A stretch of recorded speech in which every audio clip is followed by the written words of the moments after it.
What's up, guys? It is Hot Wheels Tournaments, and today we are looking at Matchbox Moving Parts Mix 6. It'll be denoted by this P number on the case code here. Once again, I am outside. You'll hear the wind chimes, the wind blowing. A little bit loud outside, so hopefully my voice comes through okay and clear, but I'm still in Colorado. In fact, I filmed this back-to-back with the Mix 5 unboxing because I bought both these cases at the Matchbox Gathering of Friends from Jaguar Diecast. But what that means is I'm moving to South Carolina. I have already shipped all my filming equipment, all my collection, all my furniture, anything I might need has been shipped out to South Carolina already. So I am filming out here on the front porch today. So without further ado, let's take a look at Mix 6. There is a chance for a chase in this mix. The Volkswagen T1 Transporter bus is the chase in this case. I have been informed it's not likely. Jaguar Diecast said that his shipment, basically all the shipments either have the chase or they don't. They all come together or they don't. So when you find these cases, they're all going to have chases or they're all not going to. But he said his shipments have not had it. Anyways, let's take a look. All right, we can see, and we're going to flip it over because we're going to start there. We can see we have something that is not a unique moving parts color. And that is because we have a partnership card. The 1962 Ford Anglia is coming to us courtesy of Harry Potter. Very, very cool collaboration. First of all, cool car to get. It is new for 2024. Second, cool that it's the Harry Potter version. We are getting a mainline and a moving parts version of this car this year. This one is the one that has been beat up by the Whomping Willow, and I believe the mainline one is going to be a cleaner, more pristine before it flew into the Whomping Willow. But cool to see some unique packaging. Has the Harry Potter logos, the Hogwarts badge, Harry Potter himself, Daniel Radcliffe on there. Very, very cool. Marauders map theme. This is awesome packaging. This is fantastic. The moving parts packaging right now is pretty underwhelming in terms of looks, so it's nice to see something like this that's going to stand out on the pegs. Keep moving along. All right, we do not have the chase, and I know that because this is the car that the chase is substituted for.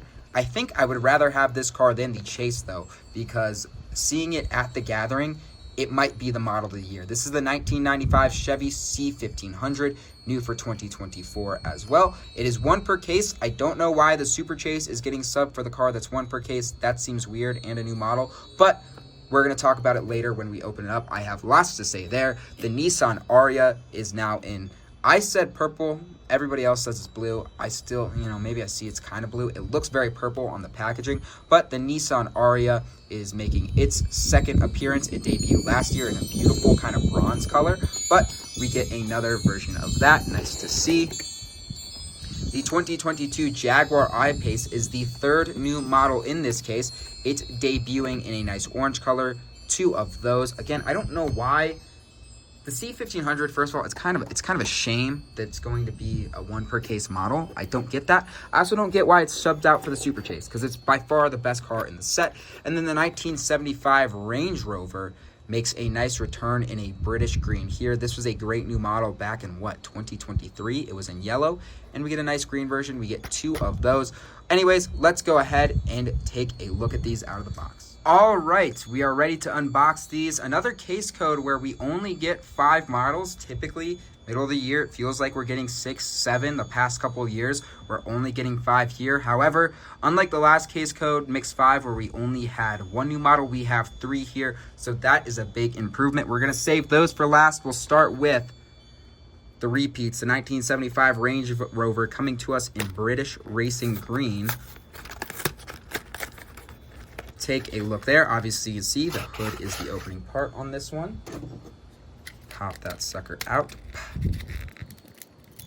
I made it known I don't like this new packaging just because it's hard to get the cars out and I have scuffing problems. Like you see, this thing is so wedged in there. I'm breaking. What in the world is going on? Try not to bend the axle. Jeez, that was ridiculous. Anyways, taking a look at the car itself, very nice color. We get headlights, good to see. Going around, some nice side detailing. Taillights are decoed. New little door handles, various things added there. Like the wheel choice here, those 6 spokes off-roaders look really, really good. Nice little taillight work. Oh, we got to focus in there. Nice little taillight work. Love to see that. Wish we had a license plate. Think it would add for more detail. Don't know why there's not a license plate there.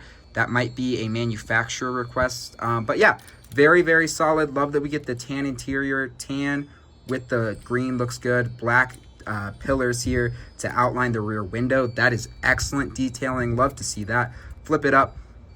Engine, no decals on there. You'd like to see that decoed. You'd like to see that tampoed to give us some more realisticness. But at the end of the day, it's okay.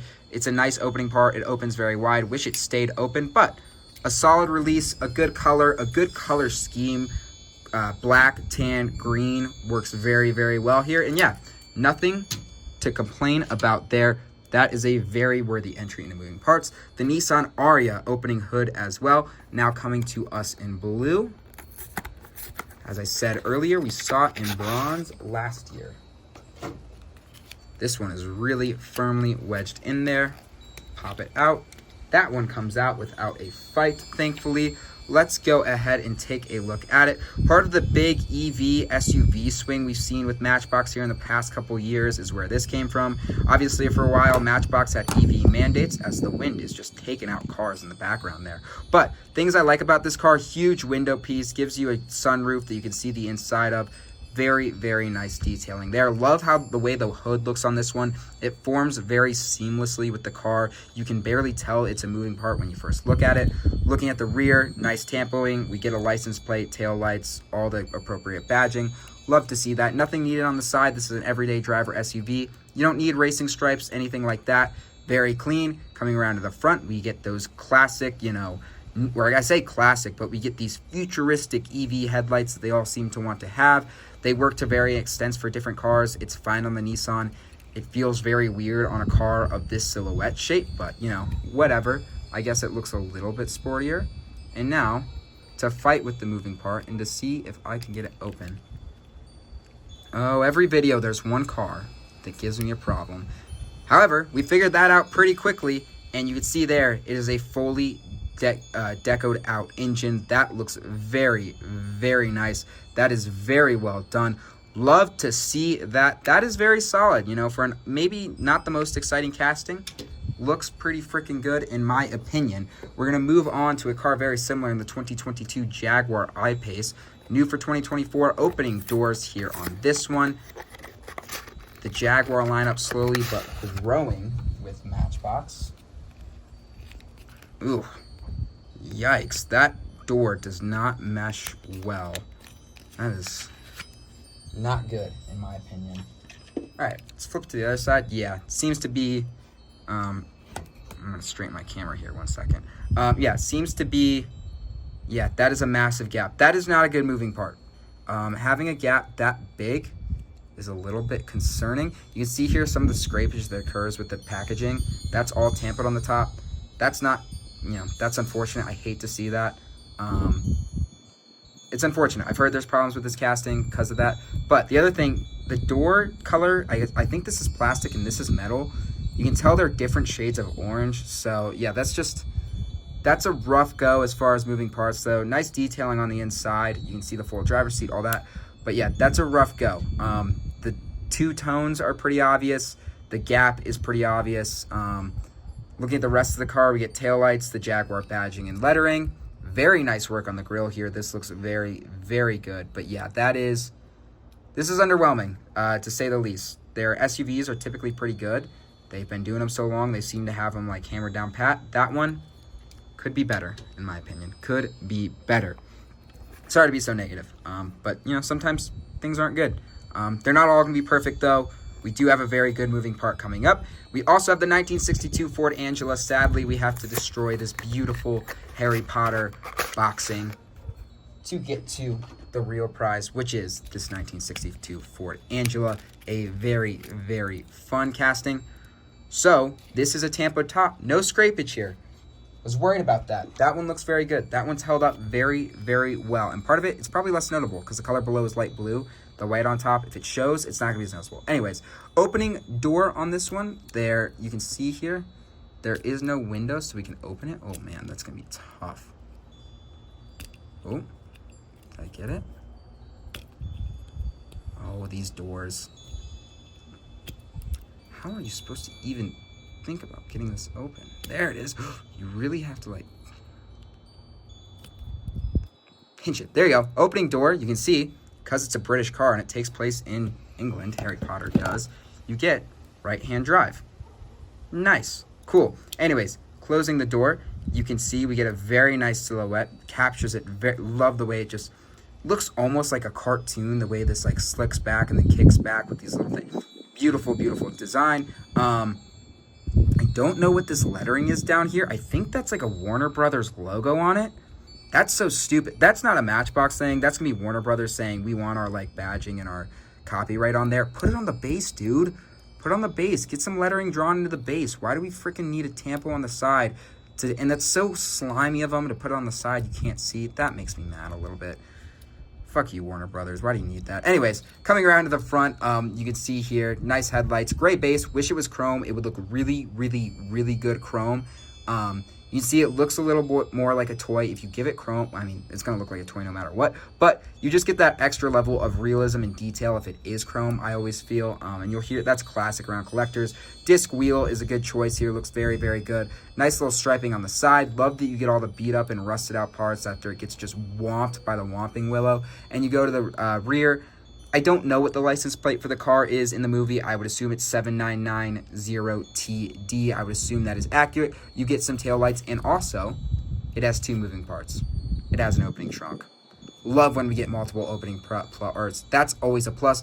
I'll take 2 opening parts over a chrome base almost any time. I'd say about 95% of the time. But that is a very, very solid and worthy release of the moving parts line. And it's fun to have a nice sponsored car like that. Really, the only thing I don't like, and Matchbox can't control this, is Warner Brothers demanding their copyright be on the car somewhere. That's really annoying. And then, you know, chrome base is like on the wish list, but, you know, I can live without it. It's not a major complaint or anything I'm going to lose sleep over. I won't lose sleep over any bad toy car, but, you know, for the effect of being dramatic in these videos, we now move to the 1995 Chevy C1500. You can see tailgate and tailgate and hood open on this one. This one I'm so excited to open. I saw multiple people buy this at the gathering, open it. It looked great. I had to wait till I got home so I could film this video. Let's take a look at the Chevy C1500. First of all, color. God, it is such a pretty freaking color. This just, oof. Take a second. Let's see if we can get the light to catch it better. There you go. Wow. Sorry, my hand's not very stable. I can never be a surgeon. But very, very nice. You get some very nice disc wheels on here. That looks great. Chrome base. Comes around to the front. We get that beautiful, beautiful chromed front. We even get headlights and a grille tampoed onto there to give us that level of detail. Chevy logo as well. That looks fantastic. Looks like some extra plastic got caught on my wheel. That's interesting. Never seen that before. Anyways, keep moving right along. Come around to the side. No real detailing on the side needed because after all, it's a pickup truck. Nothing in the bed on this one. Come to the rear. Tailgate fully tampoed with Chevrolet logo or Chevrolet lettering. Taillights, everything that you could ask for.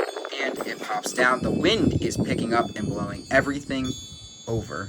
But that pops down. This, ooh, gotta be careful here. All right, video cut out. Back to trying to open this. There we go. I got it. Anyways, taking a look at that engine. First of all, this stays open. That is so rare for the hood of the car to do that, as we've established. You saw the Land Rover doesn't really do it. In the last video, we saw the Bizzarini. It doesn't do it. So to have a hood that stays open is incredibly rare, and this is one of them. And not only does it stay open, it opens wide. So you get a whole snapshot of what that engine looks like. Looks incredibly detailed in there. And you just gotta appreciate this. We got 2 moving parts, both of which stay open. They don't just fall back closed. You can operate both of them, play with it like a normal truck, right? You got taillight, or you got headlights, you got taillights, you got a fully detailed engine, you've got a beautiful color, a perfect wheel choice. genuinely, it's between these two for me right now with moving parts. It's been a good year for moving parts, but these two, each from the last two cases, have stood out. Both are fantastic. I don't know what else is going to come along this year that's going to blow my mind away like this, but these two are by far the best models of the year so far, and will be in contention for not just the Matchbox model of the year, but the model of the year overall, I think, with any single collector. Anyways, that's the end of this video.